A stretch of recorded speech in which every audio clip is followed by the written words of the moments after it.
Elon Musk کا انسانوں کو مارس پر بسانے کا پلان ہمیں کوئی خیالی یا فکشنل اسٹوری سے کم نہیں لگتا۔ ٹیسلا اور اسپیس ایکس کمپنی کے مالک ایلون مسک کا واضح طور پہ پلان ہے کہ 2050 تک وہ مارس پر انسانوں کا ایک پورا شہر بنائے گا جس میں 10 لاکھ انسان رہ سکیں گے، اور وہ بھی ارتھ کی مدد کے بغیر۔ ایلون مسک کے اس پلان کا مذاق اڑایا جاتا تھا، لیکن مارس کولونائزیشن کے اس خواب پر لوگ تب یقین کرنے لگے جب ناسا نے بھی اسپیس ایکس کے مارس مشن کو جوائن کر لیا، کیونکہ پچھلے کئی سالوں سے اسپیس ایکس راکٹ ٹیکنالوجی میں کافی زیادہ ترقی کر چکی ہے۔ جیسا کہ ہم جانتے ہیں کہ ایلون مسک کی company Tesla electric auto pilot cars بنانے میں بھی ایکسپرٹ ہے۔ اسی طرح اسپیس ایکس کے راکٹس میں بھی ایسی ٹیکنالوجی استعمال کی گئی ہے جس میں وہ کم سے کم فیول یوز کر کے اسپیس تک پہنچانے کی کیپیبلٹی رکھتے ہیں۔ مارس، جو کہ ارتھ سے 6 کروڑ 20 لاکھ کلومیٹر دور ہے، وہاں تک انسانوں کو پہنچانے کے لیے ایک خاص اسٹار شپ بنائی جا رہی ہے جو ایلون مسک کے مطابق ٹیسلا میں استعمال ہونے والی بیٹریز پر آپریٹ ہوگی، یعنی اس میں فیول کم سے کم استعمال کیا جائے گا۔ مارس تک تو وہ انسانوں کو پہنچا دے گا، لیکن سوال یہ اٹھتا ہے کہ مارس پر انسانوں کی کالونی کیسے ممکن ہوگی؟ آخر ایلون مسک اور ناسا اس ہرے بھرے ارتھ کو چھوڑ کر انسانوں کو اس بنجر مارس کی زمین پر کیوں بسانا چاہتے ہیں؟ نہ ہی وہاں سانس لینے کے لیے آکسیجن ہے، نہ ہی کھانے پینے کا سامان، اور نہ ہی -100 ڈگری سیلسیس جتنی سردی میں سر چھپانے کی جگہ۔ جب وہاں انسان کے رہنے کی کوئی بیسک فیسلٹی بھی موجود نہیں ہے تو آخر مارس پر انسانوں کی کالونی بنانا ممکن کیسے ہوگا؟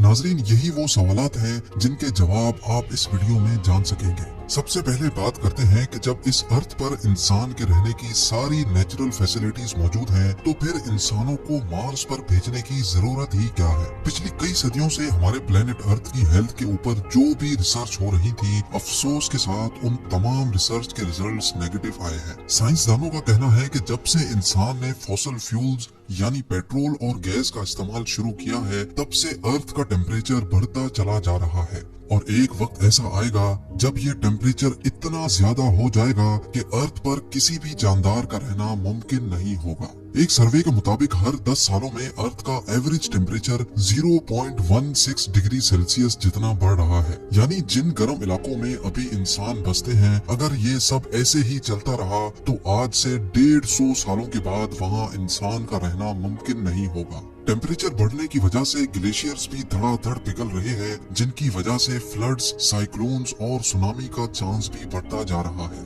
بات صرف فیول کے استعمال کی ہی نہیں ہے، اس پولیوشن نے ہمارے ارتھ کی اوزون لیئر کو بھی ڈیمیج کر دیا ہے۔ وہ اوزون لیئر جو سورج سے نکلنے والی جان لیوا ریز سے ہمیں بچاتی ہے، وہ بھی اب آہستہ آہستہ کر کے ڈیمیج ہوتی جا رہی ہے۔ یعنی ایک طرف پولیوشن سے پیدا ہونے والی گرمی اور دوسری طرف خوفناک سولر ریڈیشنز۔ سائنسدانوں کو ایک بات تو کنفرم ہو چکی ہے کہ ایک نہ ایک دن ہمارا ارتھ رہنے کے قابل نہیں بچے گا، اور یہی وجہ ہے کہ ہم انسان اپنے لیے ایک دوسرا گھر یعنی ایک دوسرا پلانٹ ابھی سے ڈھونڈ رہے ہیں۔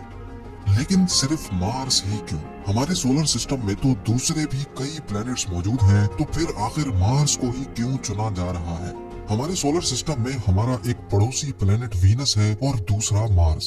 وینس جو مارس کے مقابلے میں ارتھ سے کافی زیادہ قریب ہے، لیکن ہم وہاں نہیں جا سکتے کیونکہ وہاں وہی سب کچھ ہے جس سے ہم بھاگ رہے ہیں، یعنی گرمی۔ جی ہاں، وینس سورج کے گرد چکر لگانے والا دوسرا پلانٹ ہے جہاں گرمی اتنی شدید ہوتی ہے کہ لوہے کو بھی پگھلا کر رکھ دے۔ دوسری طرف ہمارا پڑوسی ہے مارس، جو سورج کے گرد چکر لگانے والا چوتھا پلانٹ ہے۔ یہاں وینس جیسی آگ تو نہیں برستی، پر یہاں سردی ارتھ کے آرکٹک ریجن سے بھی زیادہ ہوتی ہے۔ صرف کڑاکے دار سردی ہی نہیں ہے جو مارس پر انسانوں کے لیے مشکل کھڑی کرے، بلکہ نہ ہی وہاں آکسیجن ہے اور نہ ہی پانی، یعنی انسان کے زندہ رہنے کی بیسک فیسلٹیز بھی وہاں موجود نہیں ہے۔ یہ ساری کنڈیشنز جاننے کے باوجود بھی ناسا اور ایلون مسک کے پاس آخر ایسا کیا پلان ہے جس سے وہ مارس پر انسانوں کو زندہ رکھ سکتے ہیں؟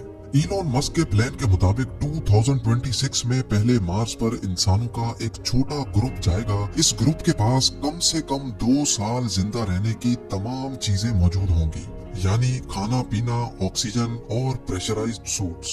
لیکن اس گروپ کے وہاں جانے سے بھی پہلے مارس پر ایک پروٹیکٹیو شیلٹر بنانا بہت ہی ضروری ہے، کیونکہ مارس پر مٹی کے خوفناک طوفان انسانوں کو نقصان پہنچا سکتے ہیں۔ ये प्रोटेक्टिव शेल्टर्स मार्स पर मौजूद मिट्टी से ही बनाए जाएंगे, लेकिन जब मार्स पर इंसान नहीं होंगे तो ये शेल्टर आखिर बनाएगा कौन? हैरत अंगेज तौर पे ये शेल्टर्स मार्स पर मौजूद रोबोट्स बनाएंगे। आर्टिफिशियल इंटेलिजेंट रोबोट्स को इंसानों से पहले मार्स पर भेजा जाएगा। ये एक खास किस्म के रोबोट्स होंगे जो वैसे तो अलग अलग हिस्सों में काम कर सकेंगे, लेकिन जरूरत पड़ने पर वो आपस में जुड़ भी सकेंगे। ये रोबोट्स इंसान के काम करने से काफी ज्यादा फास्ट काम कर सकेंगे, जिनमें कैमरास, सेंसर्स, मिट्टी खोदने के लिए एक्सकवेटर्स और 3D प्रिंटर यूनिट्स भी लगे होंगे। सोलर एनर्जी से चलने वाले ये रोबोट्स पहले तो सेंसर्स की मदद से एक खास किस्म की मिट्टी ढूंढेंगे। जिस जगह पर वो खास मिट्टी ज्यादा पाएंगे वहीं वो अपना बेस यूनिट कायम कर लेंगे। इन रोबोट्स में से जिसका काम डिगिंग का होगा वो उस जगह को खोद कर मिट्टी को कलेक्ट करेगा और फिर छोटे छोटे रोबोट्स ये मिट्टी रिफाइनिंग यूनिट तक लेकर जाएंगे। रिफाइनिंग के बाद ये मिट्टी 3D प्रिंटर यूनिट तक पहुंचाई जाएगी, जो एक एक लेयर करके 3D प्रिंट करते जाएंगे। कई महीनों तक ये काम ऐसे ही चलता रहेगा, जिसको अर्थ से बैठकर भी मॉनिटर किया जा सकेगा। शेल्टर कंप्लीट होने के बाद स्टार्ट होगा रोबोट्स का दूसरा फेज। अब मार्स पर पहली बार इंसानों का एक ग्रुप लैंड करेगा। क्योंकि इंसान यहाँ पहली बार लैंड करेंगे, इसीलिए इनके पास काफी सारा सामान भी मौजूद होगा। मार्स पर मौजूद रोबोट्स इंसानों को वहाँ वेलकम करेंगे, उनका सामान उठाकर लैंडिंग साइट से बेस यूनिट तक लेके जाएंगे और बेस यूनिट के शेल्टर के अंदर छोटे छोटे यूनिट्स को रखा जाएगा, जो अपने आप इन्फ्लेट हो जाएंगे। क्योंकि मार्स का एटमॉस्फेरिक प्रेशर बहुत ही कम है, इसी वजह से इंसान वहाँ इन प्रेशराइज्ड यूनिट्स में रहेंगे। यानी इन यूनिट्स में अर्थ की तरह आर्टिफिशियल प्रेशर बनाया जाएगा। ये सारे प्रेशराइज्ड केबिन्स एक दूसरे से जुड़े होंगे और इनको इलेक्ट्रिसिटी देने के लिए एक सोलर फार्म रोबोट्स की मदद से कायम किया जाएगा। अगर किसी इंसान को बेस यूनिट से बाहर जाना होगा तो एक स्पेशल गाड़ी केबिन के दरवाजे से आकर फिक्स हो जाएगी, ताकि दरवाजा खोलने से अंदर का प्रेशर लीक ना हो सके।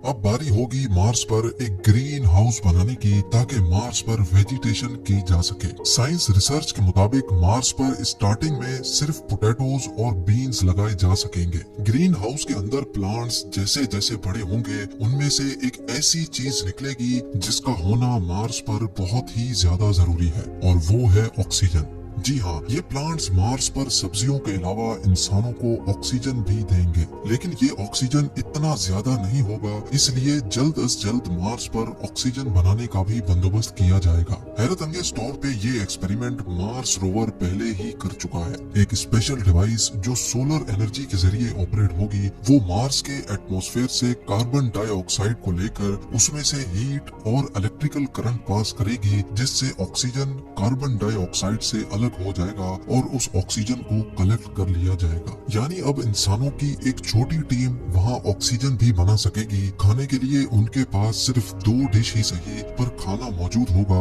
और मार्स की जमीन के नीचे फ्रोजन वाटर मार्स पर मौजूद रोवर पहले ही ढूंढ चुका है, तो उस बर्फ को पिघलाकर पानी भी बनाया जाएगा।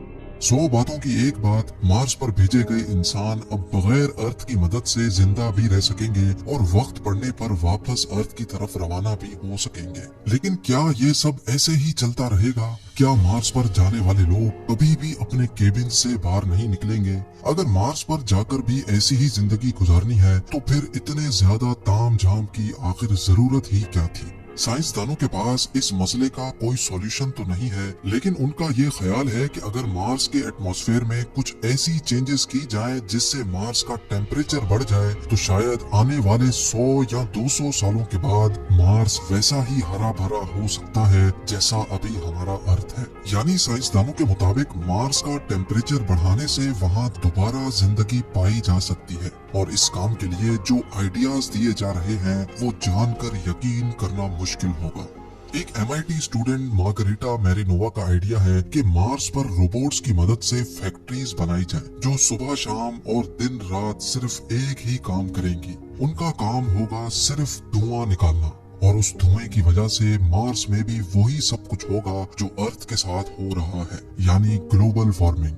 दूसरी तरफ इलॉन मस्क ने भी मार्स का टेम्परेचर बढ़ाने के लिए एक आइडिया दिया है और वो ये है कि मार्स पर न्यूक्लियर वेपन इस्तेमाल किए जाएं। उनका कहना है कि मार्स पर 10,000 न्यूक्लियर मिसाइल्स फायर किए जाएंगे तो वहाँ की आइस भी मेल्ट होगी और वहाँ का ओवरऑल टेम्परेचर भी बढ़ेगा, जिसकी वजह से मार्स जल्द अज जल्द इंसानों के रहने के काबिल बन सकेगा। नाजरीन, इलॉन मस्क और नासा का अभी तक का प्लान यही है कि 2026 में पहले इंसानों का छोटा ग्रुप वहां जाकर मुख्तलिफ एक्सपेरिमेंट्स करेगा और फिर हर 2 सालों के बाद जब अर्थ और मार्स एक दूसरे के करीब आ जाते हैं तब वहां मजीद लोग भेजे जाएंगे। 2050 तक मार्स पर 10 लाख लोग ऐसे ही प्रेशराइज्ड केबिन्स में रहेंगे और साथ साथ मार्स का टेम्परेचर बढ़ाने के लिए भी कोशिशें की जाएंगी। उनका ख्याल है कि 100 या 200 सालों के बाद वो मार्स को भी अर्थ जैसा प्लेनेट बनाने में कामयाब हो जाएंगे।